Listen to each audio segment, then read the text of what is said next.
Ha, paylaşaq mı arkadaşlar ekranı? Paylaşaq. Bəli, bəli. Ekranda da bir şey var mı? Yoxdur. Yaş buna bağlayaq. Lazım deyil. Başlayaq. Buradan. Aha. Arkadaşlar suallarınız gəlsin. Baxaq görək nədir bizim problemimiz. Başlayaq. 7. 7. 7-də deyir PowerPoint 2019 proqramında hansı görünüş rejimində slaydların avtomatik nümayişi üçün təyin edilmiş vaxt müddəti görünür? Baxın arkadaşlar, PowerPoint 2019 proqramında avtomatik vaxt müddəti slide sorter rejimində görürsünüz. Yəni B variantı doğrudur. 9. 9. PowerPoint 2019 proqramı 6 da slaydları var. hərəkət effekti vermək üçün. Baxın, slaydlara hərəkət effektindən söhbət gəlsə də, deməli transition-dan istifadə edəcəyik. Transitions tabından istifadə edəcəyik. 6 demişdi hansısı arkadaş? Bəli, müəllim. Orada rehearse timing-lə use timing-si səhv salmışam. Onun yəni tam Arkadaşım, yadım. Yəni, slide eləyə baxın. bilmirəm Use hansı. timing seçimdir. Bu əmr deyil. Bir. İkincisi, use timings nədən ötürüdür? Sən artıq zamanlama tətbiq etmisənsə də, nə olur? Slaydların nümayişi zamanı həmin zamanlamadan istifadə edir. Yox, use timings-i götürübsənsə, slayddan slayda keçməkdən ötürü klikdən istifadə edirsən, zamanlamadan yox.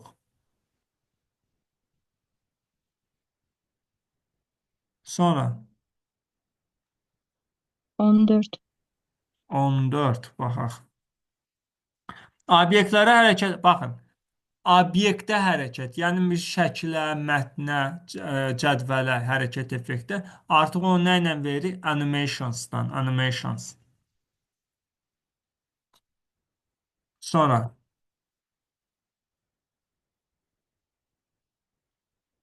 18. 18.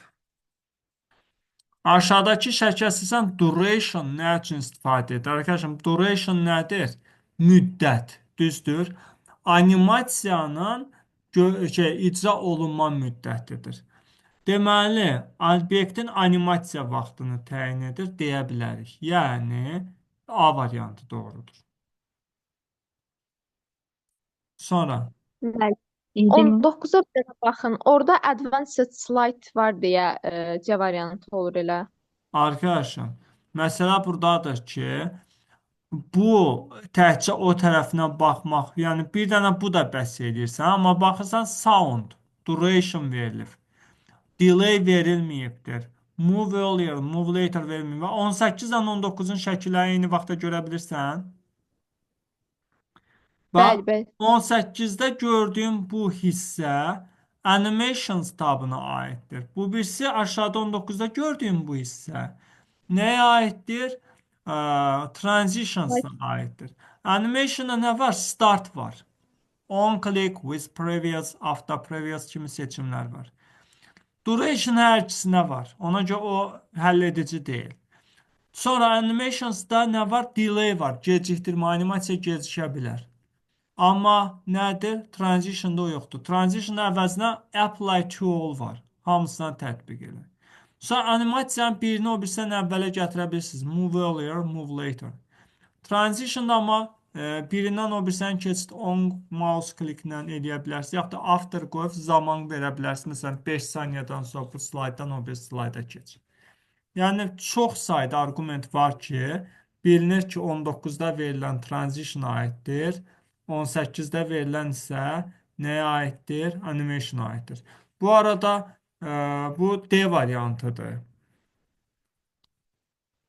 19-da. Sonra 21. 20. 20. 21, 20. 20. 20. 20 də var. Hansı tab vasitəsilə təqdimatı onlayn rejimdə nümayiş etdirmək olar? Fayl tabından.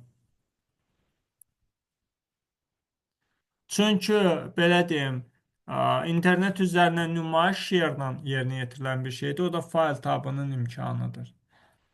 Deyir 21-də deyir slayd obyektlərinin və slaydların nümayiş vaxtları hansı əmrlə tənzimlənir?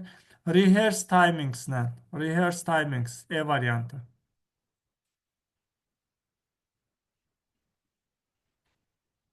Sonra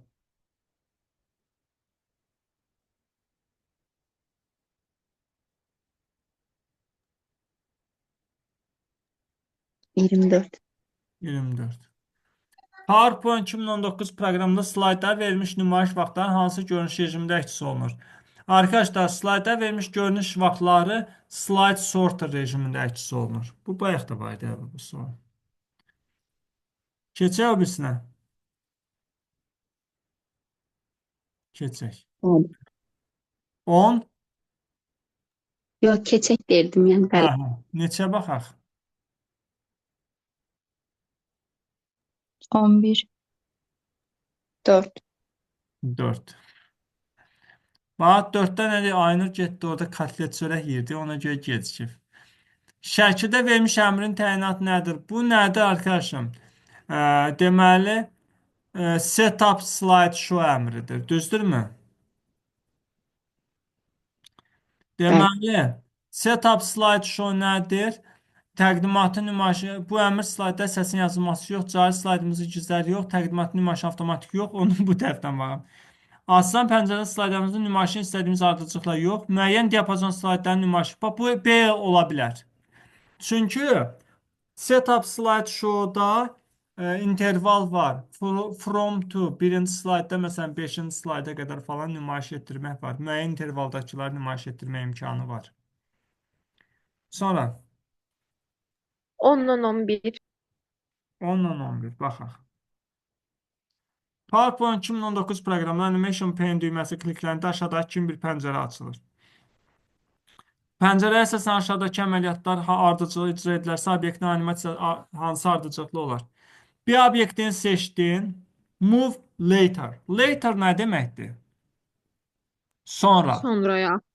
Deməli, B, C-dən sonraya keçəcək. Nə olacaq? A, C, B, D olacaq. Düzdürmü?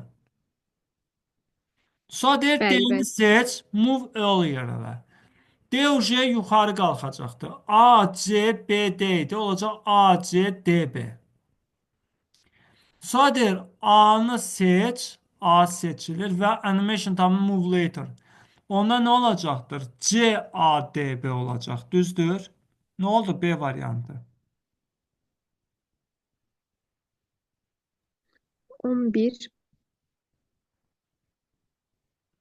Proqram pəncərəsinin hansı görünüş rejimi həm üfüqi, həm də şaquli? İki görünüş rejimində həm üfüqi, həm də şaquli xəttkeş görünəcək. Biri normal görünüş rejimidir. Digəri də notes page. D variantı.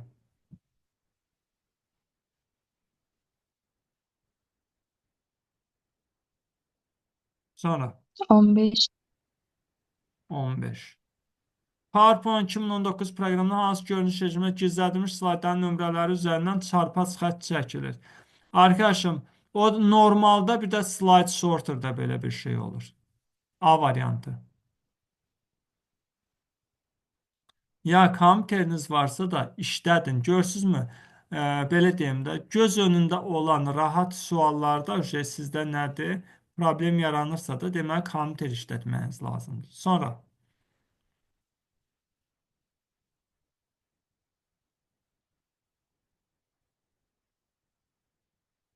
18, 19. yaxşı. PowerPoint 2019 proqramı slayda animasiya vermək üçün hansı tabdan istifadə olunur?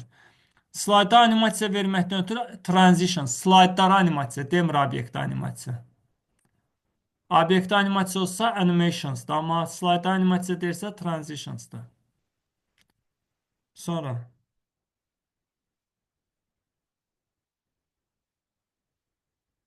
24. 24 baxaq.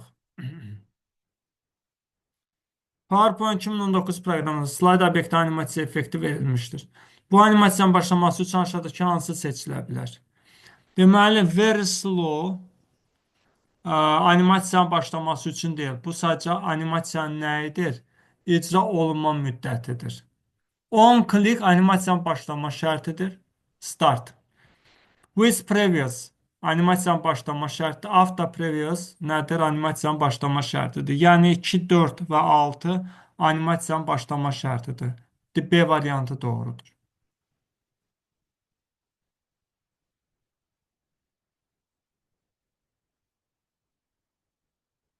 Sonra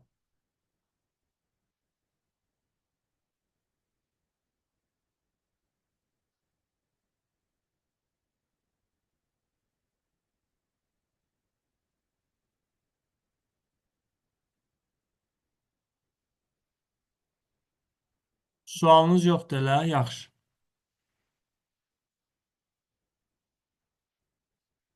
Arkadaşlar o zaman bizim bir adca sualımız var.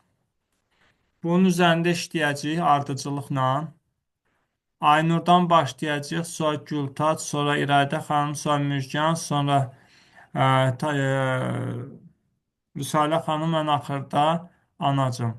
Yəni bu ardıcıqla gedəcəyik. Aynur, Gültac, İradə, Müjgan, Rüsalə, Zeynə Allah. Anacım, bu öz adından niyə girmirsən? Anneciğin adından giribsən sən də? Bəli, bəli. Bəli. Heç nə. Adları buradan oxuyuram. Deyirəm bu.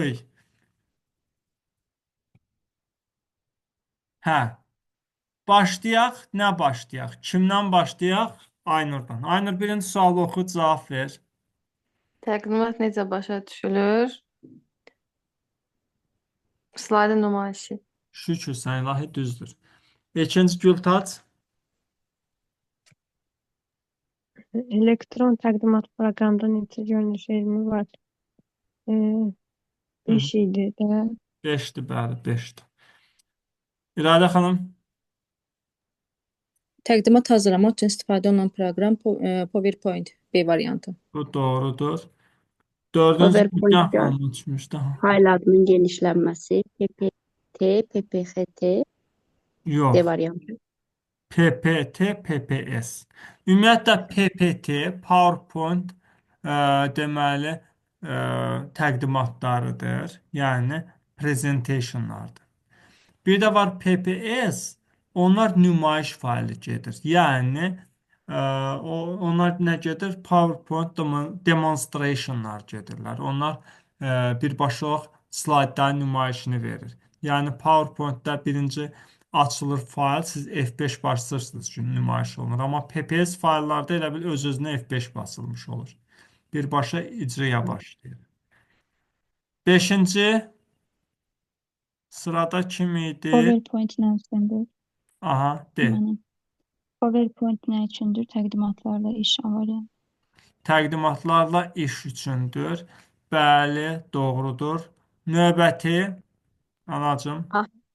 Slaydların nümayişi zamanı nümayişdən imtina eləmək üçün escape-i basırıq. Düzdür. 7. PowerPoint təqdimatı hansı görünüş rejimində çap etmək olmaz? Aha, Slideshow. düzdür Aynur. 8. Bebiş. Deyirəm, elmi konfransda məruzənin təqdimat şəklində nümayişi üçün hansı proqramlar istifadə edilir? PowerPoint-dən. Doğrudur. Keçdik. Növbəti PowerPoint operasiya. 2019 proqramı slayd obyektinə animasiya effekti verilmişdir. Bu animasiya başlaması üçün aşağıdakılar hansıdır? Seçilə bilər. Demək 10 klik, 2, 4, bir də 6. 2, 4, 6 D variantı. Animasiyanın başlaması üçün hansılar seçilə bilər? Bəli, doğrudur. Sonra keçdik 10-cu suala. Nə deyir bizə? Deyir, Customized Lent qrupu hansı lent tabına məxsusdur? Aha. Design, Customize design aiddir. Bəli, doğrudur. 11.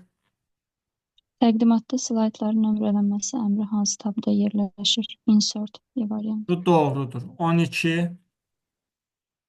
Aha, elektron təqdimat proqramında slayd nümayişini veb səyyahdan məsafədən baxa bilən tamaşaçılara yayınlamaq üçün hansı düymədən istifadə olunur? 3 D variantı. Doğrudur. 13. Elektron təqdimat proqramında hansı düymə ilə tələb olunan aralıqdakı slaydları nümayiş etdirmək olar? 4, Yox, yanlışdır, 5'dir. 14. Outline rejimində təqdimatla işləyə imkan verir. Hı -hı. Təqdimat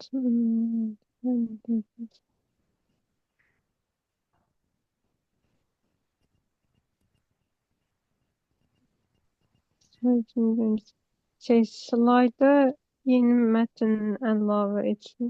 Ümumi dizaynı dəyişir də. Ay A qadın. variantı təqdimatın ümumi Deyir, dizaynı slayda dəyişir. yeni mətn əlavə etməyə və mövcud mətni redaktə etməyə.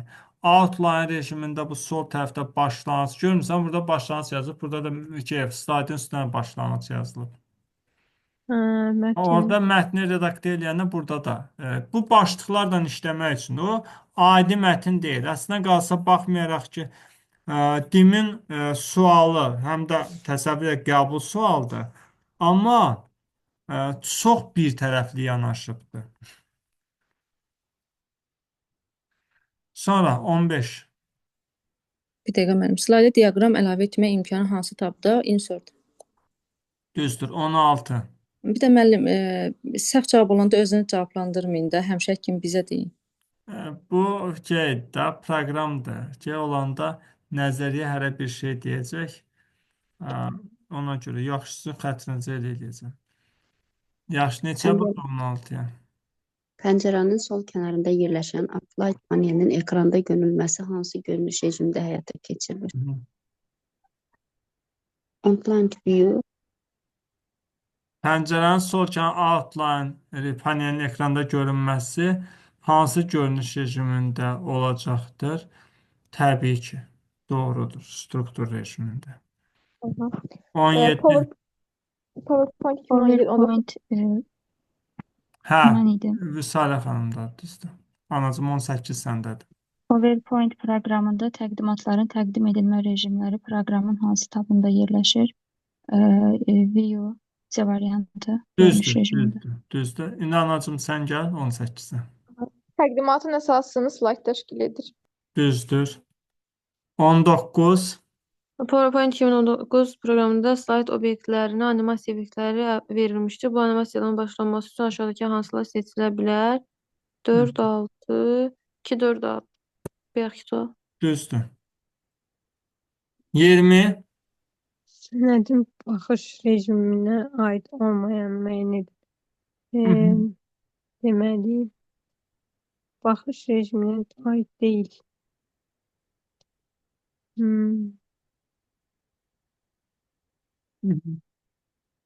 Deyin görək.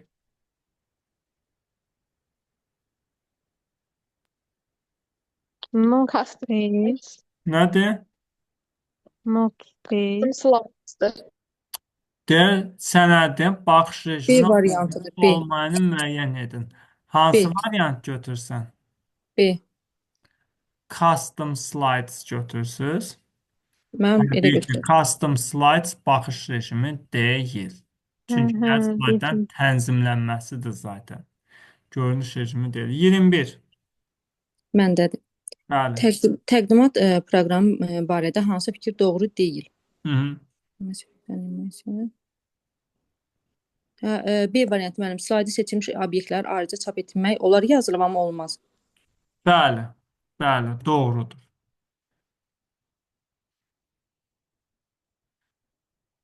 Sonra 22. slayda cədvəl əlavə etmə imkanı proqramın hansı tabında yerləşir? Hı-hı. Home tabında. Cədvəl əlavə etmək yox. Başqa kim var burada? Insert. Sırada kim var? Insert. Insert mənim çap. 23. Təqdimat hansı məqsədlə hazırlanır? Aha. Slaytların nümayişi. Slaytların nümayişi. Bəli, düzdür. 24. Anacığım, sənsən. Aha. Aşağıdakı mülahizələrdən hansılar doğrudur? Bir slayda bir neçə keçid effekti vermək mümkündür, bu yox. Təqdimatın nümayişi zamanı slayda flomastiya ilə daxil edilmiş elementləri çap etmək mümkün deyildir. Bu səhvdir, olar. Aha, düzdür. Slayda verilmiş keçid effektlərini ön baxışı həyata keçirmək üçün vəziyyət sətrində ayrıca düymə nəzərdə tutulmamışdır. Bəli, tutulmayıb. Preview'dan baxırıq, preview qrupundan. Slayd Burada mətn verilmiş keçid effektdən düzdür. Aha, davam edirik. Slayd mətnlərindəki simvollar arası məsafəni dəyişmək üçün hər hansı bir əmr nəzərdə tutulmamışdır. Simvollar arası məsafəni dəyişmək üçün onu hansısa pəncərədən eləyirdik deyəsən.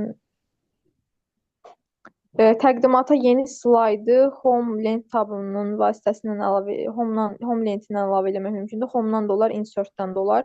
Slaydlara fərqli sərlövhə vermək mümkündür. Bu da düzdür. Aha. Bir dəqiqə. D variantı 3, 5, 6. Gəlin baxaq. Deməli, birinci. Bir slayda bir neçə keçid effekti vermək mümkündür, səhv idi. Düzdürmü? Çünki nədir? Bir slayda ancaq bir dənə transition verirsiniz. Nümayiş zamanı slayda flomasiya daxil elementləri çap etmək mümkün deyildir. Bu da səhvdir. Bunu da götürmürük. Düzdür? Amma ön baxışı həyata keçirmək üçün ayrıca düymə nəzərdə tutun, bu doğrudur. Elə bundan görünür D variantdır. Çünki birləri çıxandan sonra içində 3 olan bir dənə bu var. Davam. Slayd mətnlərdəki simvol arası məsafəni dəyişmək üçün hər hansı bir əmr nəzərdə tutulmayıbdır. Simvollar arası məsafəni dəyişməkdən söhbət gedir. Təbii ki, belə bir əmr var. Burada isə yazıb belə bir əmr nəzərdə tutulmayıbdır. Bu da səhvdir. Spacing əmri var. Təqdimata yeni slaydı Homeland tabının əmri vasitəsilə əlavə etmək mümkündür. Düz idi.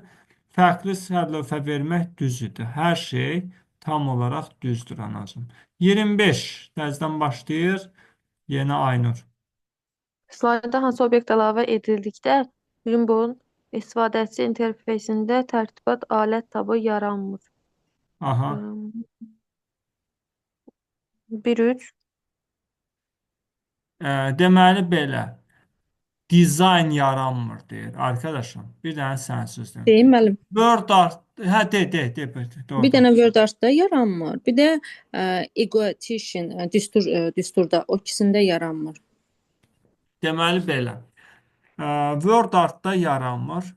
Düzdürmü? Çünki Word Art'da ancaq nə yaranır? Format yaranır. Düzdürmü? Bəli. Hə. Diaqramda bu olur. Yəni dizayn mütləq olmalıdır.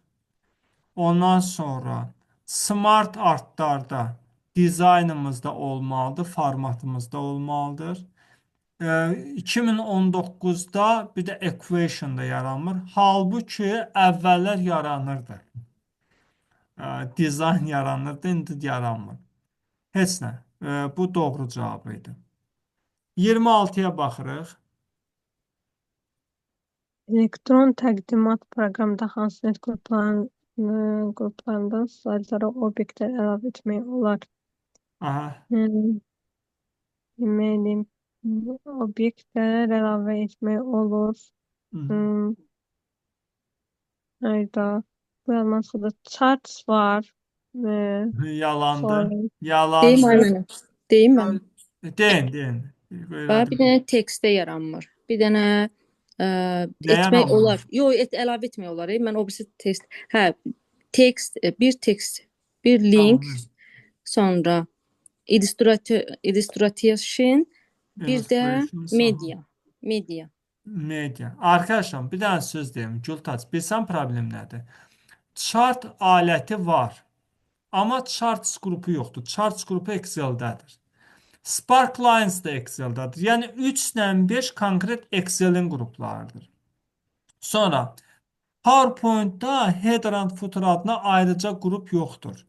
Header and footer'ı biz text qrupundan əlavə edirik. Ona görə 8 də yoxdur. Page isə Word-dədir. Yəni PowerPoint-da ümumiyyətlə page anlayışı istifadə olunur. Bir də Notes page görünüş rejimi var. Oradakı slayda obyekt əlavə etmək üçün deyil. Sadəcə olaraq nədir? Slayda qeydlər qoymaq üçün istifadə olunan bir rejimdir. Nəticə etibarilə elə 1 Word-ündür, 3 Excel-indir, 5 Excel-indir. Header and footer ayrıca qrupu da yoxdur PowerPoint-da. Yerdə qalanlar PowerPoint-a aiddir. Sonra neçəyə baxacağıq? 27-yə. 27. Slaydı gizlətmək üçün hansı led tabından istifadə olunur? Aha. Slide show. Bəli, hardan göstərsən, oradan gizlədirsən. 28. Slayda hansı obyekti əlavə etdikdə ribbon istifadəçi interfeysində format alət tabı yaranmır. Aha. Alət tabı yaranmır. Word tab. Word Art'da birbaşa Yox. olaraq format Deyim, yaranır. deyim mən. Bəli. Deyin görək. Cədvəldə. Cədvəldə Da table. Equation, Hey. equation bayaq. equation. Equation. Equation.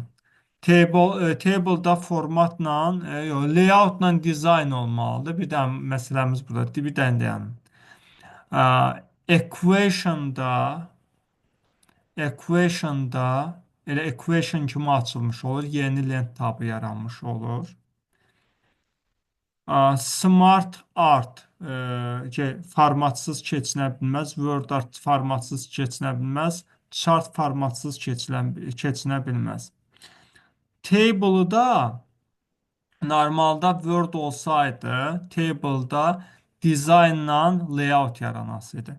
PowerPoint'un birazca interfeysi fərqlidir. Çünki bəzi obyektləri sanki qutuda falan təqdim edir. Bura baxın, bir dənə insertdən biz table əlavə edirik, düzdürmü? Və burada table dizaynla table layout yaradıbdır. Amma biz verəndə equation'ı boşluqda verəcəm. Bax, anacan. Onları bir daha gözdən keçirək, çünki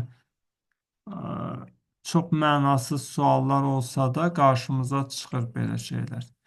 Equation'ı verəndə diqqət edirsinizmi? Equation da yaranır. Shape format da yaranır. Çünki equation özünü sanki mətn qutusunda bizə təqdim edir. Mətn qutusu olanda da həmişə nədən istifadə olunur? Formatdan istifadə olunur. Amma cədvəli boşluqda yaradır. Ona görə də İradə xanımın burada vurğuladığı ki, cədvəl olanda yaranmır, bu doğru yanaşmadır. Equation'ı bizdə nədə təqdim edir? Mətn qutusunda təqdim edir. Mətn qutusunun isə nədir? Hər dəfə verilməz zamanı, baxın, equation olmasını eləcə mətn qutusu verim. Insert-ə girirəm, məsələn, text box verirəm. Text box'u verəndə nə? Shape format yaranır. Equation seçəndə text box'da olduğuna görə yenə də shape format yaranır. Yəni formulu cədvəlin özünü birbaşa slayda əlavə edir. Amma equation əlavə edəndə mətn qutusunda əlavə edir. Bircə də onu yadınızda saxlayın. Mətn qutusu da nədir? Shape-dir. Baxın, mətn qutusu eyni zamanda harda var? Shape-ə baxın, insertdə, shapes. Burada görürsünüzmü nə var? Text box, mətn qutusu. Mətn qutusu da elə bir obyektdir ki, shapes də var. Shape də olanda nə olur? Shape format ortaya çıxır. Bax, buna bir-birlə belə əlaqələndirin. Onda nə olacaqdır? Formatı biləcəksiniz ki, hansı halda yaranır, hansı halda yaranmır. Növbətiyə keçək. Slide obyektinə verilmiş animasiya effektlərinin start formalarına hansılar aid deyil? Aha. Bir dəqiqə. Slow yavaş, medium orta, bir də fast sürətli. Bunlar İki. nədirlər? Kaç oldu?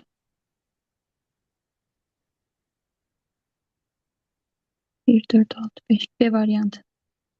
B variant. Arkadaşım, indi bir də sual oxu.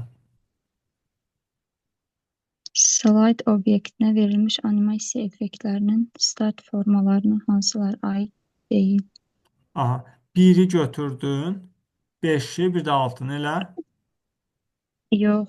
Biri Biri 4'ü 4'ü altını, altını. biri 4'ü Yavaş, altını. orta, Düzdür, sürətli. düzdür, düzdür. Halaldır, doğrudur. Neçəyə baxırıq? 30. 30. Aha. Şəkildə göstərilən slayd hansı forma əsasında tərtib olunmuşdur? Bir dəqiqə baxım, hansı forma əsasında tərtib olunub. Bu bir dəfə də qabağımıza çıxmışdı sınaqlarda. Bəli. Deyəsən C variantına uyğun gəlir. Yox, C yox. yox, 5 A variantı. A variantı düzdür. Arkadaşlar, uca üstünə deməyəcəm çünki doğru cavab dedin. Sadəcə strukturu necə görünür ona fikir verin. Düzdür. A variantıdır. Açıqlama verəndə daha da adam çaşıb yadından çıxardır bildiyini. Yaxşı, 31-ə baxaq. Elektron təqdimat proqramında slaytlara müxtəlif obyektləri əlavə etmək üçün hansı lent qruplarından istifadə edilir? Hı -hı. Slaytlara müxtəlif obyektləri əlavə etmək. Cədvəl, təsvir, ə,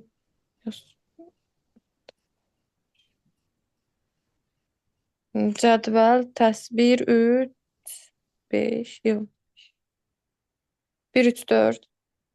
Allah səni kahretməsin. Az Deyim öncə mi? mən dedim ki, hə, deyin İradə xanım, deyin. Cədvəl, təsvir, sonra gəlir 5 şəkil, bir də Hə, 8 simvol. 8 simvol. Deməli, bunlardan, bu qruplardan istifadə edib obyekt əlavə edə bilərsiniz. Gördünüz, sizdən yeni üsul öyrəndi də ingiliscəsini oxumaq yerinə birbaşa Azərbaycancasını oxudu İradə xanım da. Keçdi 32-yə. Onun dəxli yoxdur. Ay müəllim, gör götür dünyasıdır. Bəli. 32. Slide obyektlərinə animasiya effektləri verilmişdir. Bu animasiyaların başlaması aşağıdakı hansı istifadə edilə bilməz? Edilə bilməz. Fast edilə bilməz. Slow edilə bilməz. Medium edilə bilməz. 1, 2, 5. Variant. Bir fast, çünki bu sürət formasıdır. 2 slow sürət formasıdır. Medium sürət formasıdır. Düzdür. 33.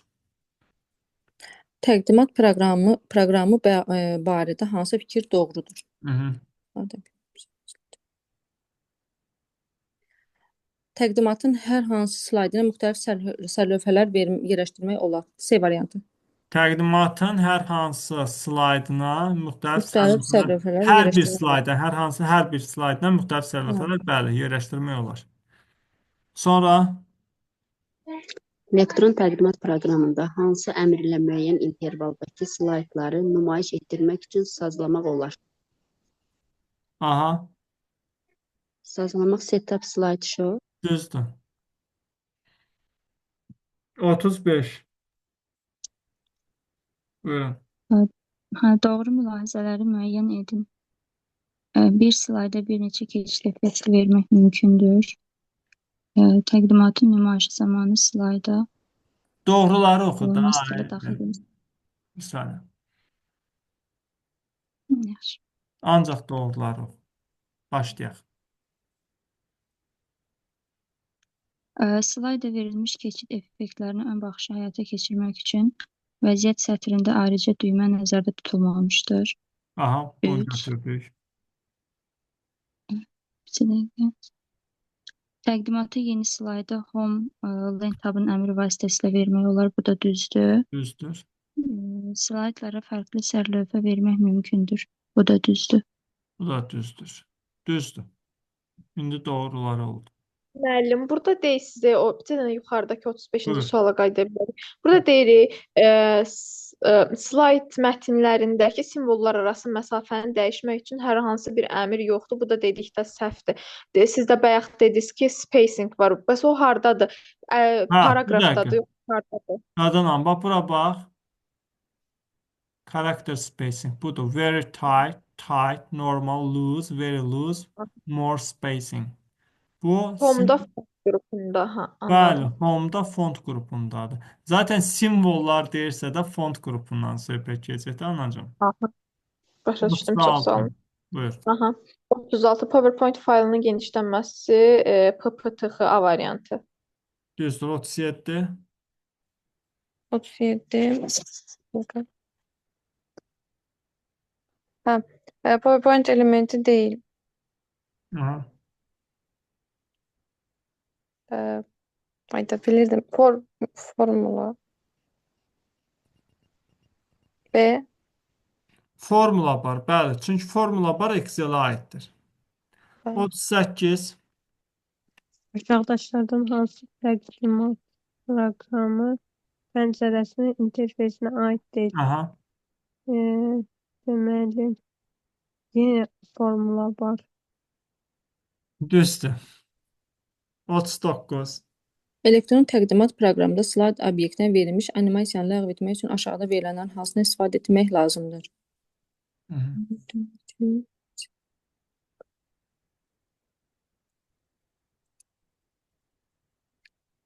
Custom animation D variantı.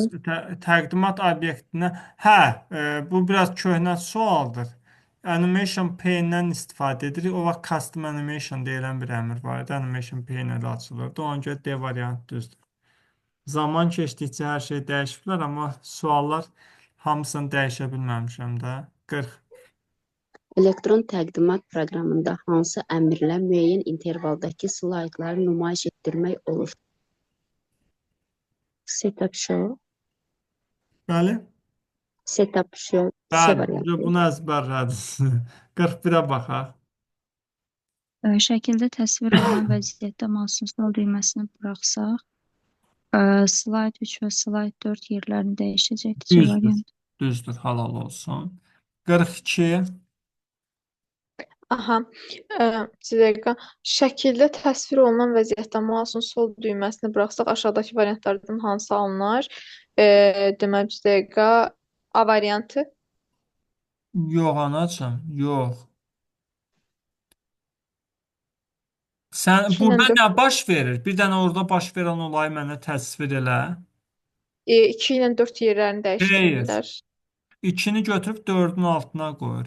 Bəs deyəcəks Vüsalə dediyində nəyə görə 3 ilə 4 yerini? Çünki 3-ü 4-ün altına qoyanda 4 də 3-ün üstünə çıxmış olur da. Ona görə ikisi yer dəyişir. Əslində qalsa Aha. baş verən 3 ilə 4-ün yerini dəyişmək deyil. Sadəcə 3-ü 4-ün altına qoyubdur. Sən də burada götürüb 2-ni 4-ün altına qoysan, bu demək deyil ki, 4 gəlib 2-nin yerini tutacaqdır. Axı ki, 2 ilə 4-ün arasında 3 də var. Aha. Olacaq 1, 3, 4, 2 olacaq. 1, 3, 4, 2. Bu şəkildə gələcək. C variantı olur. Aha. 43. Göstərilən əmr və düymələr hansı lent tabı və lent qrupunda yerləşir?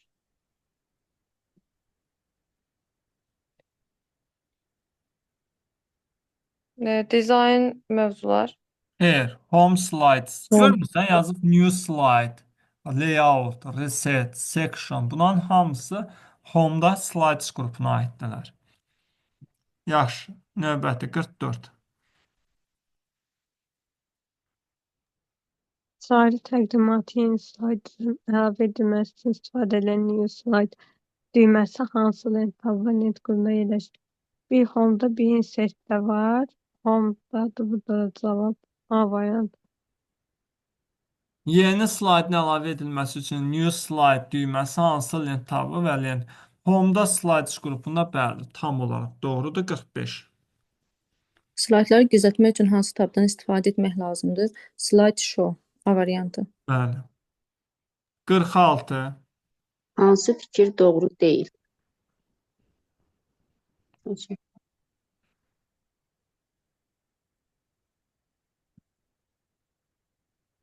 C variantı müəllim. Slayda seçilmiş obyekti ayrıca çap etmək Bəli, olar. doğrudur. O doğru deyil. 47. Təqdimata yeni slaydlar əlavə etmək üçün hansı tabdan istifadə oluna bilər? Insertdən əlavə et. Bəli, doğrudur.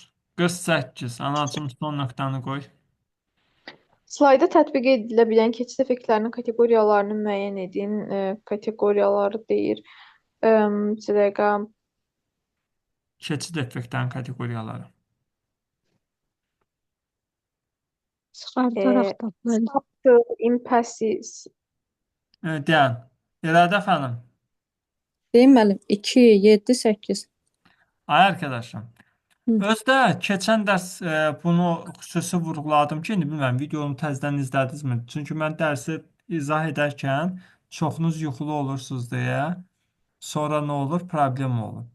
Mən nə dedim? Dedim ki, baxmayaraq ki, çox mənasızdır bunu öyrənmək. Amma qəbul imtahanında 2024-cü ildə bu sualı salmışdılar. Amir mən də səhv dedim. Yox, düz dediniz. Subtle, exciting, dynamic content bunlar nədirlər? Bunlar keçid effektlərin kateqoriyalarıdır. Biz öyrənirik nədir? Slaydların animasiyaların kateqoriyalarını, animasiyanın başlama şərtlərini, animasiyanın sürət formalarını Dövlət İmtahan Mərkəzi bir də baxırıq ki, burada tamam əlaqəsiz bir şey. Düzdür, o da prezentasiyaya aiddir.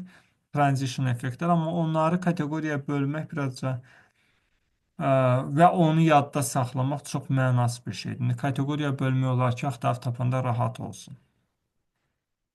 Hə, belə işlər. Qəşəng. Deməli, bunları cavablandırdınız. Normal idi vəziyyət. Arkadaşlar, bugün artıq verilənlər bazasına başlayacağıq. İnformatika üzrə proqramı yekunlaşdırmamıza bir şey qalmır. Verilənlər bazasından sonra biz Access-ə bir dərs vaxtı ayıracağıq. Access-i də gözdən keçirəndən sonra artıq növbəti stansiya Hindistan olacaq. Ona görə də nə edirik? Çox diqqətli ol. Bu da bazar günü var arada. Ona görə bazar günü. Yox, doldurmayaq, qəşəng olar. Sonra kompüter şəbəkələrini keçəcəyik növbəti həftədə və ondan sonraki həftədə artıq biz başlayacağıq həftənin sonlarından nəyə? Hesablamaları təkrar eləməyə. Say sistemləridir, ondan sonra hesablamalardır, algoritm mövzusudur. Bunların hamısını bir-bir, çünki imtahana az qalıb. Hesablamalar sizə buradan öyrətsən 3 gündən sonra yaddan çıxır. Ona görə nə edəsiniz gərək? Bunları az qalmış öyrənəsiniz və hər gündə girib saytda biraz test işləyəsiniz. Sonra unudacaqsınız. Özünüz bilirsiniz, özünüzü tanıyırsınızsa da bilirsiniz ki, 3 gündən sonra yadınızdan çıxır hər şey. İndi nə edirəm? Nə edəcəm? Nələrdən danışmalıyam sizə? Təbii ki, danışmalıyam verilənlər bazasından. Arkadaşlar, çox diqqətli olun. Bəzi hissələrdə xüsusi vurğulayacağım məqamlar olacaq. Başa düşməyəndə onu mütləq soruşun. Çünki bilirsiniz, dinləməklə müəyyən şeyləri öyrənmək olur, amma sadəcə sözləri eşitmək bəs eləmir də. Siz gərək mənanı da başa düşəsiniz ki, sonra problem olmasın. Bunu həm genişləndirilmiş formada, həm qısaldılmış formasına sizə atacağım. İndi genişləndirilmişi atmışdım, indi qısaldılmışı da atacağım sizə. Yaxşı? Ha? Uşaqlar dinlənmirlər. Hər şeyi bildiklərinə görə dinlənməklərinə ehtiyac yoxdur. Yəqin belə düşünürlər. Elə isə başlayaq. Ümumiyyətlə, arkadaşlar, bildiyiniz kimi, kompüterdə əsas məsələlərdən biri də verilənlərin belə deyim də saxlanılması məsələsidir və kompüterdə verilənləri qoruyub saxlamaqdan ötürü verilənlər bazasından istifadə olunur. Bu arada verilən terminini yenidən bir göz önünə gətirək ki, verilən nədir? Verilən ümumiyyətlə bazaya daxil olunacaq informasiya vahididir. Yəni, verilən bir elementdir. Məsələn, verilənə nəyi misal göstərmək olar? Mənim adım, sənin adın, mənim tutaq ki, çəkim, qan qrupum, ondan sonra mənim yaşayış ünvanım. Bu veriləndir. Bəs verilənlər nədir? Verilənlər predmet sayısına uyğun obyekt, proses, hadisələr və onların ayrı-ayrı xassələrini xarakterizə edən informasiyalardır. Məsələn, belə deyim də, bir dənə verilənlə bir obyekti xarakterizə etmək olmur. Bir çox sayda verilən lazımdır ki, obyekti xarakterizə edə bilək. Məsələn, necə? Bir vətəndaşı xarakterizə edəndə onun təkcə adı, təkcə soyadı, təkcə atasının adı və cinsi kifayət eləmir. Onun doğum tarixi də lazım gəlir. Ondan sonra onun doğulduğu yerdir. Ondan sonra ailə vəziyyətdir, hərbi mükəlləfiyyətin olub-olmamasıdır, qan qrupudur, gözünün rəngidir, boyunun hündürlüyüdür. Bu cür informasiyalar onun verilənlərini nə edir? Təşkil eləmiş olur. Eyni bir belə deyim də, informasiya obyektinin müxtəlif bazalarda verilənləri fərqlidir. Məsələn, hər hansı bir müəssisənin kadrlar şöbəsində onun əməkdaşları haqqında məlumatlar saxlanılır. Bu məlumatların verilənlərinə biz adı, soyadı, atanın adını, təvəllüdü, ondan sonra hansı ali təhsil müəssisəsini bitirib, neçənci ildə bitiribdir, hansı dilləri bilir, hansı elm məsələnin müəllifidir, yaxud hansı kompüter proqramlarını bilir, hansı kurslarda iştirak edibdir, hansı sertifikatlara. Bunların hamısı nədir? Müəssisənin kadrlar şöbəsinə əməkdaşla bağlı olan verilənlərdir. Amma bayaq dedik, eyni bir, belə deyim də, informasiya obyektinin, yəni eyni bir şəxsin, tutaq ki, başqa bir bazada, vətəndaş bazasına verilənləri eyni olmur. Başqa verilənlərdən istifadə olunur. Kompüterlərdə informasiyanı saxlamaq və axtarmaq üçün verilənlər bazasından istifadə olunur. Bu xüsusi, belə deyim də, informasiyaların, verilənlərin nizamlı yığınıdır. Yəni, verilənlər bazası proqram deyil, arkadaşlar. Bunu yadda saxlayın. Bəzən bu cür suallar bizi çaşdırır. Verilənlər bazası sadəcə əlaqələndirilmiş verilənlər yığınıdır. Deməli, məsələ burasındadır ki, verilənlər bazası kompüterdə xüsusi formatlı fayllarda saxlanılır. Bunu tərifini deyəsi olsaq, deyəcək ki, verilənlər bazası bir-biri ilə qarşılıqlı əlaqələndirilmiş, eyni prinsiplərlə, vasitələrlə təsvir olunan, saxlanan, idarə olunan, müxtəlif istifadəçilər tərəfindən müxtəlif məqsədlərlə istifadə olunan verilənlər toplusudur. Diqqət etsinizmi? Bir-biri ilə qarşılıqlı əlaqələndirilmiş olur, eyni prinsip və vasitələrlə təsvir olunur, yəni bizə çatdırılır və eyni zamanda nədir? Eyni prinsiplərlə idarə olunur, eyni prinsiplərlə saxlanılır. Özdə ki, müxtəlif istifadəçilər tərəfindən müxtəlif məqsədlərlə istifadə olunur bu verilənlər. Məsələ burasındadır ki, verilənlər əsasən cədvəllərdə saxlanılırlar. Ona görə də ümumiyyətlə bu cədvəlləri də biz fayl adlandırırıq. Ümumiyyətlə belə deyim də, informasiyanı saxladığımız hər hansı adlandırılmış verilənlər yığını zaten biz fayl adlandırırıq.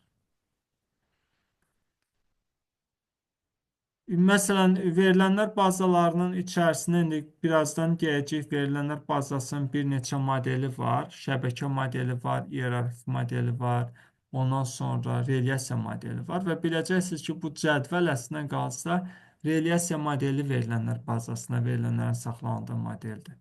Yəni, digərlərində heç də cədvəllərdə saxlanılmış olmayacaq.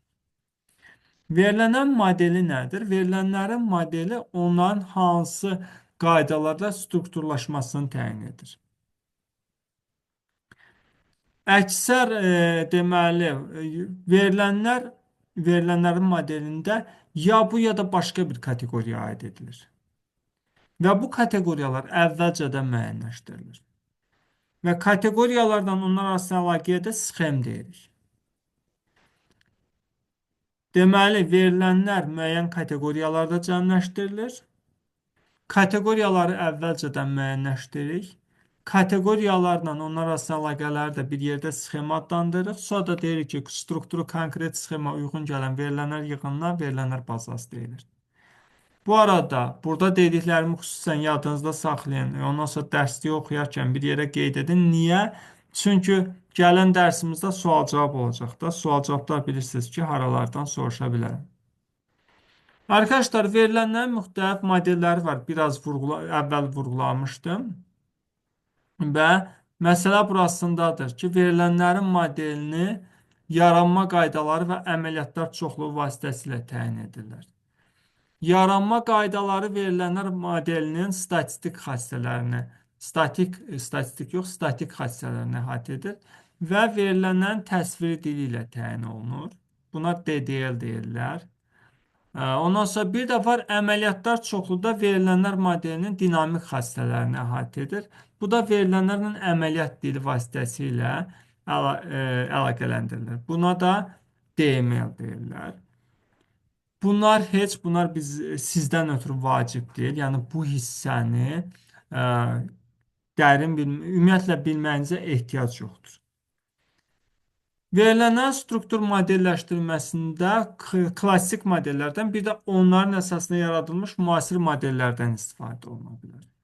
Klassik modellərə 3 əsas model aid edilir. İyerarxik model, şəbəkə modeli, bir də relyasiya modeli.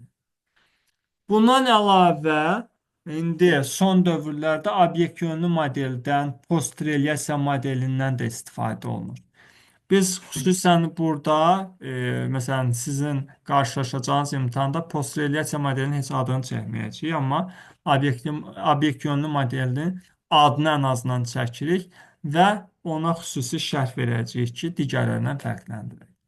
İyerarxik modeldə verilənlərin, belə deyim də, təsviri ağacvari strukturda aparılır. Deməli, burada təpələr və tillər olurlar. Burada təpələr mahiyyətlərin tipini bildirir. Tillər isə deməli mahiyyətlər arasında əlaqələr göstərir. Burada tilləri budaq da adlandırılır. İyerarxi modeldə verilənlər arasında əlaqələr ola bilər. Birin bir əlaqəsi, birin çox əlaqəsi, çoxun bir əlaqəsi. Deməli, verilənlər bazası üçün iyerarxik modeldə qurulmuş qrafik diaqrama təyinat ağacı deyiləcək. Bu arada arkadaşlar, birin bir əlaqəsi nə deməkdir? Birin çox əlaqəsi, çoxun bir əlaqəsi nə deməkdir? Bu haqda birazca sizə məlumat verim. Birin bir əlaqəsi odur ki, məsələn, bir ölkələr və paytaxtlar kateqoriyaları ayıraq. Ölkələr kateqoriyasından paytaxtlar kateqoriyası arasında birin bir əlaqəsi var. Bir ölkənin bir paytaxtı olur. Məsələn, belə deyək. Yaxud da ki, yəni bunu kimi olan nəsə ola bilər də. Məsələn, başqa nə ifadə edə bilərik ki, konkret olaraq həmin şey birin birə əlaqəsinə uyğun gəlsin. Məsələn, siz özünüz bu haqda nəsə deyə bilərsiniz, birin birə əlaqəsi olsun. Konkret olaraq bir şeyə bir dənə xassə uyğun gəlmiş olsun. Müəllim, məsələn, hansı universitetin bir-birindən əlaqəsi ola bilər? Yox. O əlaqə çoxun çox əlaqəsi olmuş olacaqdır. Universitetlər arasında əlaqə. Məsələn, belə götürə bilərik ki, onu da dəqiq belə deyim də, strukturlaşdırma olmur. Məsələn, bir müəssisə üçün qəbul eləyə bilərsiniz ki, bir müəssisənin bir direktoru olsun. Müəssisələr və direktor arasında əlaqə birin bir əlaqəsi kimi götürülə bilər. Bu şəkildə əlaqələr qurmaq mümkündür. Bəs birin çox əlaqəsi nədir? Məsələn, belə bir şey göstərək. Birin çox əlaqəsi. Deməli, ailə ilə fərd arasında əlaqə qura bilərsiniz. Məsələn, bir ailədə bir neçə nəfər ola bilər. Belə bir şey. Yaxud başqa bir şey. Şəxslə telefon nömrələri. Məsələn, bir insanın bir neçə dənə telefon nömrəsi ola bilər. Düzdürmü? Burada birin çoxa münasibəti ola bilər. Ola bilər deyəndə olur. Bu cür əlaqələndirmə birin çoxa münasibətdir. Bəs çoxun çoxa münasibəti nədir? Çoxun çoxa münasibəti ola bilər. Məsələn, universitetdə yaxud da məktəbdə şagirdlər və müəllimlər çoxluğu arasında çoxun çoxa münasibəti var. Yəni, bir şagirdə çoxlu sayda müəllim dərs demiş olur. Eyni zamanda bir müəllim də çox şagirdə dərs demiş olur. Yəni, nəticə etibarilə burada çoxun çoxa əlaqəsi olmuş olacaqdır.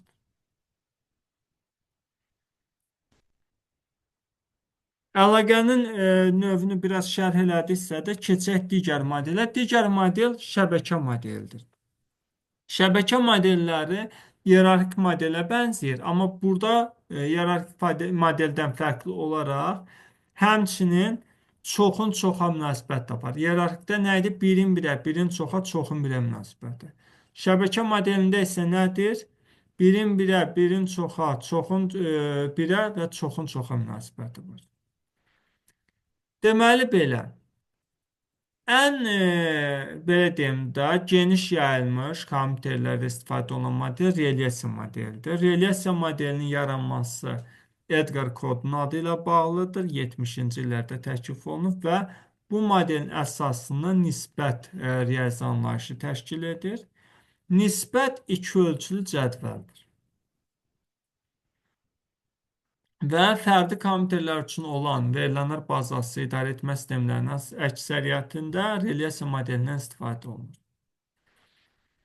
Deməli, relyasiya modelindən əsasən orta ölçülü verilənlər bazası üçün istifadə olunur. Cədvəllərin çünki sayı artanda verilənlər bazasının işləmə sürəti aşağı düşür. Yəni o mənada relyasiya modeli çox da nədir, effektiv bir model deyil böyük verilənlərdən işləmək üçün. Obyekt yönlü model isə relyasiya modelinin elə bil şəbəkə modelinin imkanlarını özündə birləşdirən modeldir. Deməli, bu mürəkkəb strukturlu verilənlər bazasının yaradılması üçün istifadə olunur. Burada obyekt yönlü proqramlaşdırma prinsipləri istifadə olunur. Burada deməli hər bir obyektə ayrıca bir sinif kimi yanaşılır. Obyekt yönlü zaten proqramlaşdırmanın mahiyyəti bundan ibarətdir. Bayaq vurguladım ki, ən geniş yayılan model nədir? Relyasiya modelidir. Relyasiya modelində bir neçə anlayış var ki, onları bilməyiniz vacibdir. Qarşınıza imtahanlarda falan çıxacaq. Bu anlayışlar nədir? Birinci, dedik relyasiya modelinin əsas anlayışı nədir? Nisbət. Nisbət hər hansı mahiyyət haqqında verilənləri verilənlər bazasında saxlayan cədvəldir yaxud fayldır. Yəni nisbətə eyni zamanda biz fayl da deyəcəyik. Cədvələ fayl da deyirik. Bəs mahiyyət haqqında verilənləri verilənlər bazasında saxlayan cədvəl dedik nisbət. Bəs ona mahiyyət nədir? Verilənləri nisbətdə saxlanan istənilən təbiətdə informasiya obyektinə mahiyyət deyirik. Ondan sonra deməli cədvəlin sütun başlıqlarına biz atribut deyirik. Sütun başlıqlarına atribut deyirik. Atribut nədir? Mahiyyəti xarakterizə edən əsas xassədir. Deməli məsələmiz burasındadır ki, cədvəldə verilənlər sətirlərə yazılır. Və hər bir sətir bir neçə xanadan ibarət olur ki, onlar nədir? Sütunları təşkil eləmiş olurlar da. Bu xanalar verilənlər bazasının, yəni bu sütunlar deyək, xanalar demək. Bu sütunlar digər tərəfdən sahə də adlandırılır. Ümumiyyətlə verilənlər bazasına nisbətdə sütunlara biz deyirik sahə. Sətirlərə deyirik kortej. Kortej sahələrdən ibarətdir və bu sahələr verilənlər bazasında nisbətən strukturunu təşkil edir. Deməli, sahələr də nələrlə xarakterizə olunur? Əlbəttə ki, atributlarla, yəni sahənin adına biz atribut deyirik. Nisbətin adından atributların siyahısına bir yerdə nisbətin sxemi deyilir. Verilənlər bazası bayaq dedik ki, əlaqələndirilmiş fayllar sistemidir. Yəni, burada cədvəl arasında əlaqələr var. Cədvəl arasında əlaqə, yəni nisbətlərin sxemləri arasında əlaqələr bir yerdə nisbətlər sxemadan. Baxın, nisbətin adından atributların siyahısı adlanır nisbətin sxemi.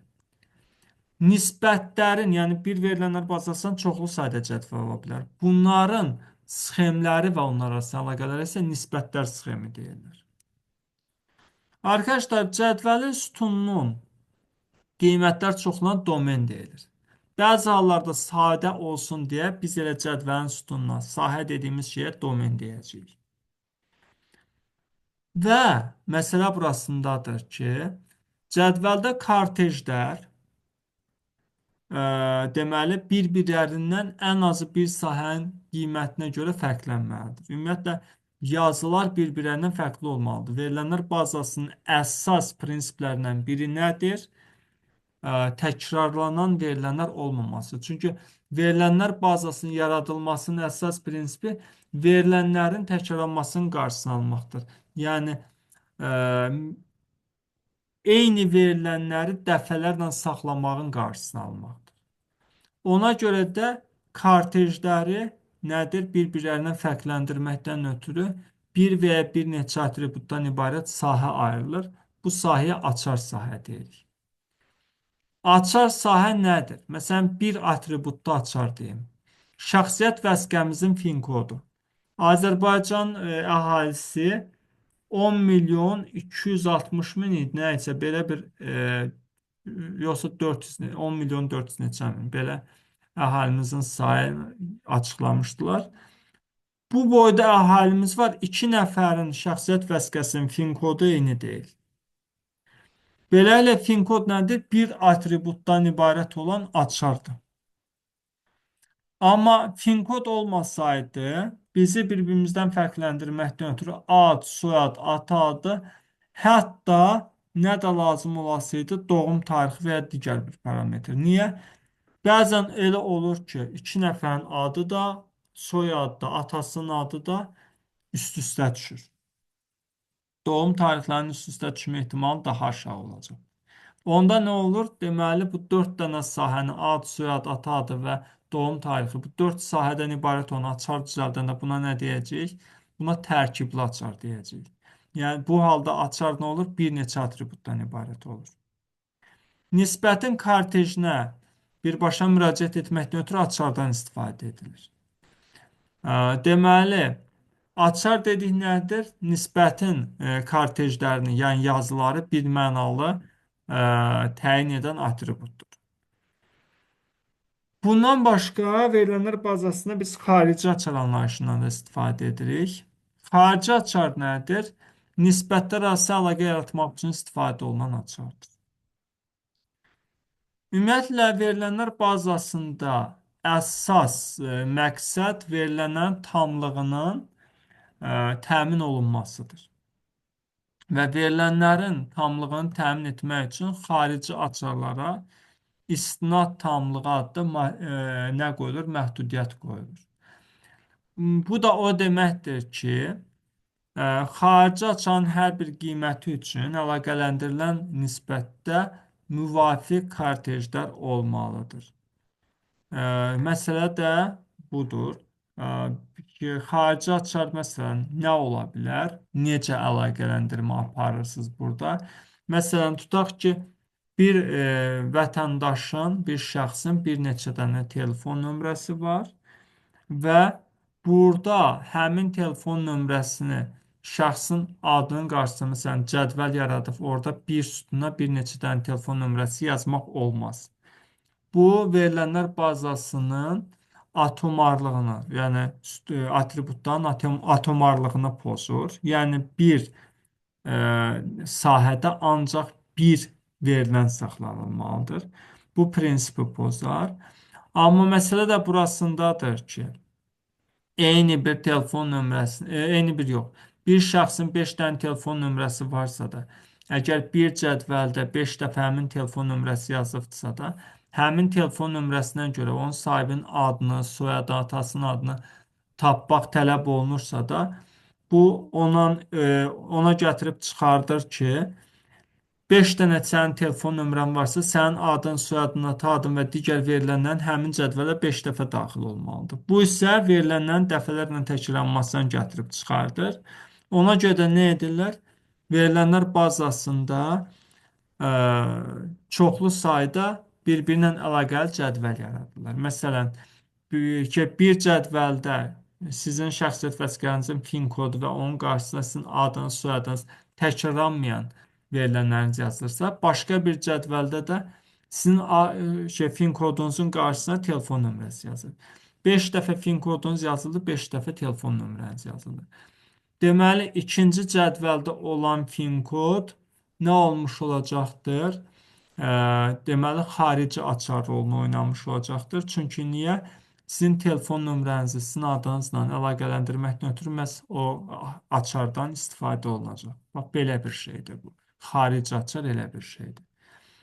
İndi buna aid bir neçə dənə misal işləyəndə daha yaxşı biləcəksiniz. Testləri işləyəndə deyəcəksiniz ki, yəqin ki, xarici açar bu olar, çünki iki cədvəl arasında əlaqənin qurulmasına istifadə olunur.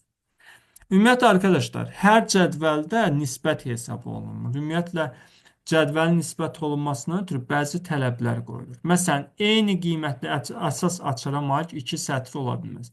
Yəni iki şəxsin nəyi? PIN kodu eyni ola bilməz. Açar saha unikal olmalıdır.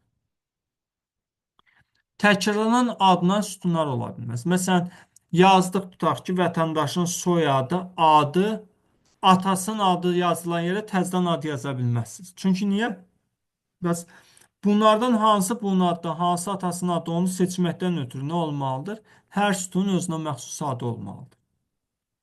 Sonra bütün sətirlər eyni struktura malik olmalıdır. Bu nə deməkdir? Məsələn, verilənlər bazat cədvəlində birinci soyad, soyad adı gəlibdirsə də bir nəfər üçün. İkinci nəfərdə də yenə birinci soyadı, ikinci ad, üçüncü ata adı gəlməlidir. Yoxsa verilənlər bazası məsələn ata adlarını seçmək istəyəndə siz yerlərini dəyişik yazıbsınızsa da ata adlarının içərisinə birinin soyadı gələcək, birinin öz adı gəlmiş olacaqdır və bu isə nədir? Seçimin doğru olmamasına gətirib çıxarda bilər. Sonra sütunlar ümumiyyətlə tərkibli ola bilməz. Yəni nə deməkdir?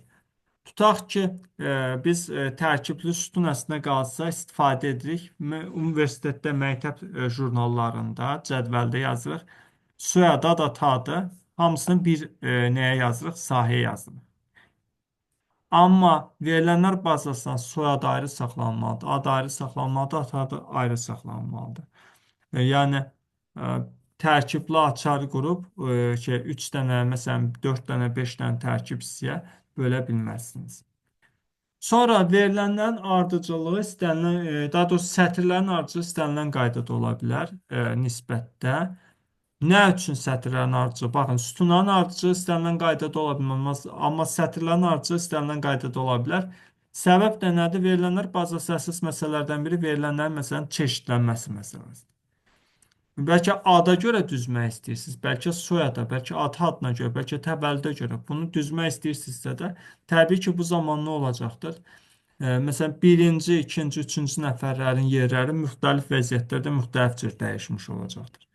Ona görə də sətirlərin ardıcılığı nisbətdə istənilən qaydada ola bilər. Bunlar nisbətlərə qoyulan əsas tələblərdir. Bunlar pozulursa da həmin cədvəli biz nisbət hesab edə bilmərik. Ümumiyyətlə verilənlər bazasında dedik, sahə cədvəlin sütunudur, yazı da sətridir. Və burada sahələrin, yəni domenlərin sayına biz nisbətin qüvvəti deyəcəyik, yazıların sayına da nisbətin gücü deyəcəyik. Bax, bu anlayışları da bir anlıq yadınızda saxlayın. Arkadaşlar, nisbətlər üzərində ümumiyyətlə müxtəlif əməliyyatlar aparılır ki, onu da iki qrupa bölürük. Çoxluqlar üzərində əməliyyatlar, bir də nisbətlər üzərində xüsusi əməliyyatlar. Bunların adlarını bilməyiniz lazımdır. Mahiyyətinə keçməyin. Çünki niyə qarışdıracaqsınız? Çoxlar üzərində əməliyyatlar nədir? Toplamadır, kəsişmədir, çıxmadır, bölmədir, Dekart hasildir. İndi bir şey deyim. Bunların bəziləri nədir? Riyazi əməllərə oxşuyur. Nə var? Toplama əməli var, çıxma əməli var, bölmə əməli var, vurma. Vurma nədir? Vurmadan alınır hasil. Bunu belə yadda saxlayın. Çoxlar üzərində əməliyyatlar onda riyazi əməliyyatlara uyğun gəlir. Toplama, çıxma, bölmə və Dekart hasil. Bircə dənə nədir? Kəsişmə fərqlidir. 5 dənə əməl var. Bir dənə də kəsişmə var. 4 dənə riyazi əməli yadınızda saxlayın. Bir də kəsişmənin üstünə qoyun. Nə olacaq da çoxlar üzərində əməliyyatdır. Bəs nisbətlər üzərində xüsusi əməliyyatlar nədir? Birləşdirmədir, proyeksiyadır, seçmədir. Birləşdirmə, proyeksiya, seçmə. Bunlar da nisbətlər üzərində xüsusi əməliyyatlara aiddir. Yəni deyəm, bunların mahiyyəti nədir? Bunu öyrənmənizə ehtiyac yoxdur. Ümumiyyətlə, verilənlər bazasında nisbətlər üzərində əməliyyat aparmaq üçün iki qrup dildən istifadə olunur. Bunlardan biri relyasiya cəbrinə əsaslanan dillərdir, prosedurlu dillər. Bir də ki, relyasiya hesablamalarına əsaslanan dillərdir, qeyri-prosedurlu dillər. Məsələn, bura SQL dili aid edilə bilər. SQL də bilməyinizə ehtiyac yoxdur. Arkadaşlar, ümumiyyətlə, Relyasiya modeli verilənlər bazalarının məntiqi layihələndirmə mərhələsində relyasiya sxemlərində nisbətlərin müəyyən tələblərə cavab vermələri nəzərə alınmalıdır.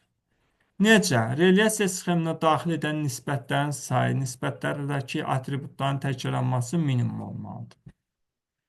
Sonra əsas açarların ölçüsü minimum olmalıdır. Yəni siz bayaq dedik belə deyim də, Azərbaycan vətəndaşlarının şəxsiyyət vəsiqəsində fin kodlar fərqlidir. Fin kodlar neçədir? 7 rəqəmlidir. 7 rəqəm deyən 7 simvoldan ibarətdir. Bu minimal bir ölçüdür. Təbii ki, siz bunu ədəd götürəsi olsanız, bu daha böyük bir uzunluqda kod ola bilərdi. Yaxud bayaq dedim, ad, soyad, ata adı, təvəllüd götürəsi olsanız, 4 dənə verilənlə əlaqələndirəndən sonra üst-üstə düşmə ehtimalı çox aşağı olasıdır. Amma onların yerinə bir dənə fin kod istifadə etmək nədir? Əsas açarın ölçüsünü minimallaşdırır. Sonra verilənlərin daxil olunması, silinməsi, yenilənməsi zamanı anomaliya yaranmamalıdır. Və nəticə etibarilə ən əsas məsələ ona görə də verilənlərin daxil edilməsi, xaric edilməsi, dəyişdirilməsi zamanı bunların olmaması üçün nisbətlərin sxemləri normallaşdırılmalıdır. Normallaşdırma da atributlar arasındakı asılıqlara əsaslanır. Atributlar arasında da 3 cür asılılıq ola bilər. Funksional asılılıq var. Ondan sonra transitiv asılılıq var. Bir də çoxmənalı asılılıq var. Ümumiyyətlə, funksional asılılıq da ola bilər tam asılılıq, natamam asılılıq. Burada funksional asılılıq nədir? Deməli, hər hansı bir x atributu var da. Məsələn, tutaq ki, bayaq dedik fin kod. Bu bir atributdur. Ad bir atributdur. Məsələn, telefon nömrəsi bir atributdur. Düzdürmü? Deməli, buna y atributunun yalnız bir qiyməti uyğun olursa da, onda nədir? Bu y atributu x atributundan funksional asılı olur. Əgər açar tərkibli açardırsa da, yəni bir neçə sütundan ibarətdirsə də, ondan sonra açara daxil olmayan atribut açardan bütövlükdə yox, onun hər hansı bir hissəsinə asılı olanda onun atamam asılılıq deyirlər.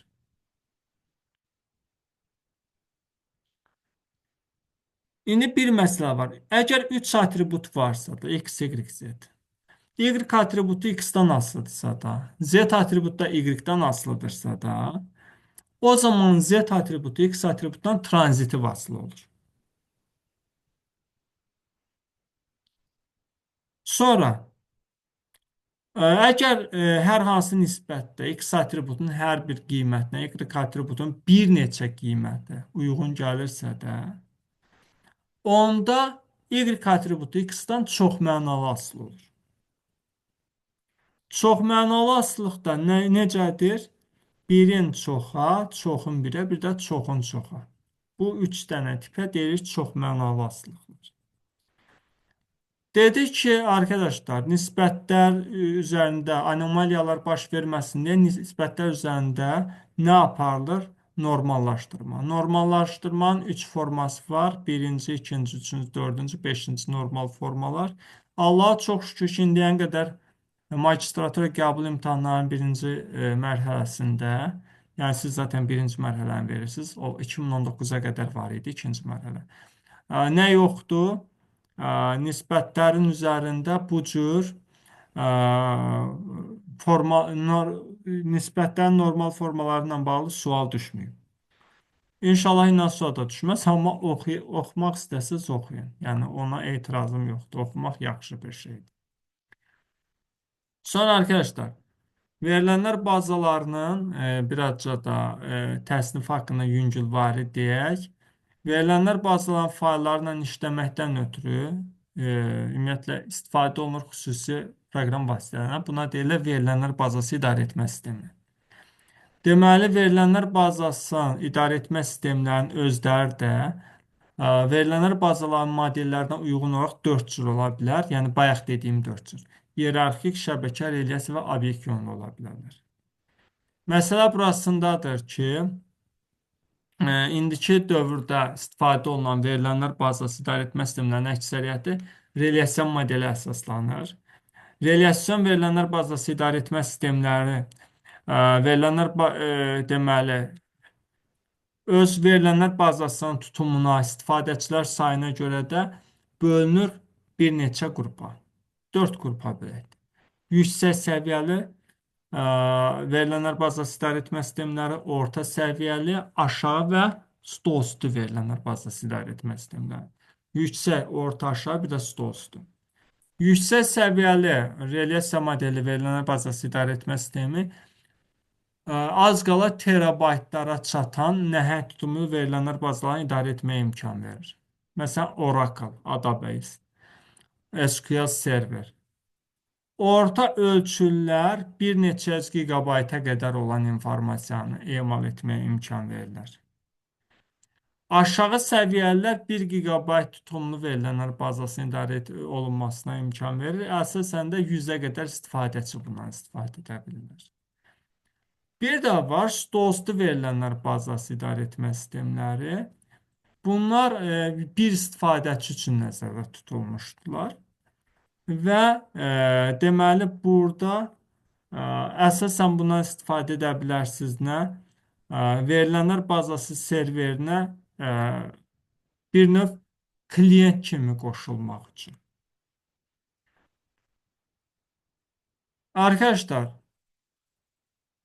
deməli verilənlər bazalarını idarə etmə sistemlərindən biri də Access verilənlər bazası idarə etmə sistemidir.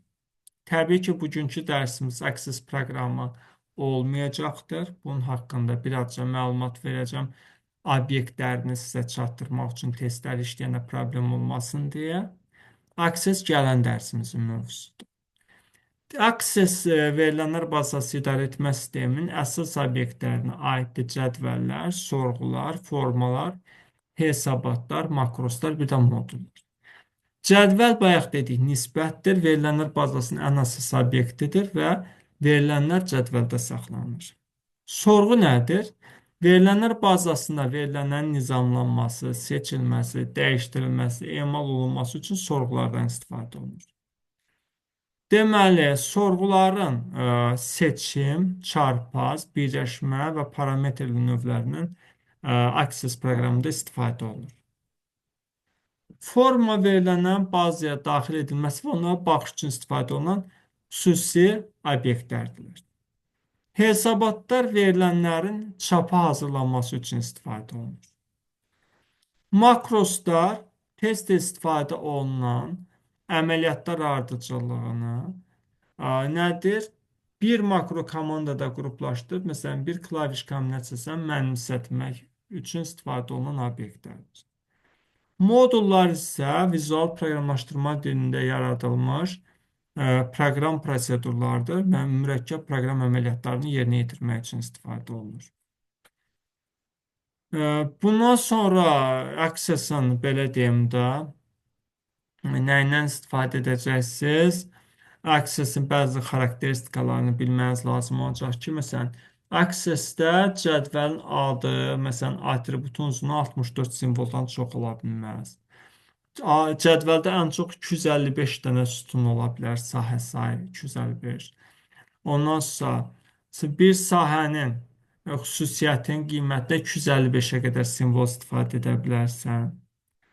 Ondan sonra bir dənə deməli yazıda ən çox 4000-ə qədər simvol istifadə edə bilərsən. Amma məsələn long text sahəsi 2019-dan götürsək, onun köhnə adı memo sahəsi idi. 65535 dənə simvol saxlaya bilir.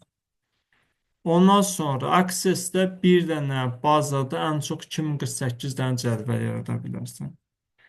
Ondan sonra Access-də bir dənə bazada cədvəlin ölçüsü 2 GB-a qədər ola bilər. Ondan daha böyük ölçülər dəstəklənir. Bu cür statistik məlumatları da yadınızda saxlayası olsanız, əməlli başda əjdaha olacaqsınız. Bu arada sizə atdığım dərslikdə 7-ci səhifədə görəcəksiniz verilənlər bazasını idarə etmə sistemi artıq başqa şriftlə yazılıbdır. xətt qoyulub, xəttdən sonra başqa şriflə yazılıb. Həmin hissəni öyrənməyinizə belə deyim də, ehtiyac yoxdur. Boş vaxtınızda oxuyun. Yəni əlavə məlumat kimi bəlkə hardasa da 100 testin içində bir dənə test qabağınıza çıxa bilər ki, hansı ki bu hissəyə aiddir. Amma bu hissələr o qədər də vacib hissələr deyil, ən azından sizdən ötürü. Qaldı ki, verilənlər bazası mövzusunu dərindən öyrənmək istəyirsinizsə də bundan ötürü də Sabit Kərimovun bir kitabı var. Hardasa 600 səhifə falandır. Verilənlər bazası kitabı. Oradan da oxuyub tam öyrənə bilərsiniz. Çox şey öyrənə bilərsiniz. Sadəcə imtahana hazırlaşmanız üçün sizə 6-7 səhifəlik bir belə deyim də dərslik təqdim edirəm. Bunu çox görməyin arkadaşlar. Çox istəyirsiniz, yəni əgər bunun çox olduğunu düşünürsünüzsə, bir də gözünüzün qabağına gətirin ki, əslində qalsa bunun dərsliyi nə qədər böyük bir şeydir. Nəsə, kimin nə sualı var mənə? Yoxdur. Yoxdur. Heç kimin sualı yoxdur. Xeyr. Hə, heç nə. O zaman sualınız yoxdursa da yuxunuz şirin olsun, gecəniz xeyrə qalsın. Gələn görüşlərə qədər. Sağ Hələ olun, gecəniz bay xeyrə. bay, sağ olun. Xeyrə qarşılayın.